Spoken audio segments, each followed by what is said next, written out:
ഞങ്ങള് ഇവിടെ സ്ത്രീകളോട് ഇത് ശരിയല്ല. അത് ഞാന് നിങ്ങൾ ഇപ്പുറത്ത് 99 പേര് ഇരിക്കുന്ന സമയത്ത് ഞാൻ അപ്പുറത്ത് നിന്ന് ഞാൻ പറയാനുള്ളത് പറഞ്ഞിട്ടാ പോയിട്ടുള്ളത്. പ്രതിപക്ഷ നേതാവായിരിക്കും.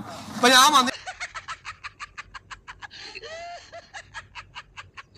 ഒറ്റയ്ക്കല്ല, 101 പേര് കൂടി കൂടിയിട്ടാ. അപ്പൊ ഞാൻ ശരിക്കും പറയാനുള്ളത് പറഞ്ഞിട്ടേ പോവുള്ളൂ. ഒരു ബാളുണ്ടാക്കിയാലും ഞാൻ മാറില്ല. നിങ്ങള് സ്ത്രീകളോട് സ്നേഹം.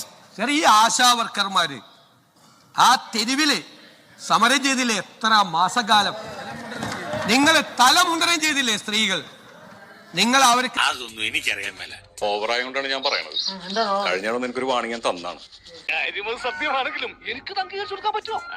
സഹായിച്ചില്ല എന്ന് മാത്രമല്ല, നിങ്ങൾ അവരെ കളിയാക്കി, പരിഹസിച്ചു, പാട്ടവർക്കികളെന്ന് പറഞ്ഞു, എന്തെല്ലാം മോശമായ വാക്കുകൾ ഉപയോഗിച്ചു. സാർ, ഞങ്ങൾ എന്താ ചെയ്തത്? ആദ്യത്തെ മന്ത്രിസഭാ യോഗത്തിൽ തന്നെ അവർക്ക് 3000 രൂപ ഞങ്ങൾ കൂട്ടിക്കൊടുത്തു. സാർ ഇതിനാണ് അവനവൻ പാരാന്ന് പറയുന്നത്. അത് മാത്രമല്ലല്ലോ, അംഗൻവാടി തൊഴിലാളികൾക്ക് സ്ത്രീകളാണല്ലോ, പാചക തൊഴിലാളികൾ, പ്രീ പ്രൈമറി അധ്യാപകർ എന്നെല്ലാവർക്ക് എല്ലാവർക്കും ആദ്യത്തെ ക്യാബിനറ്റിൽ തുക വർദ്ധിപ്പിച്ച് നൽകി.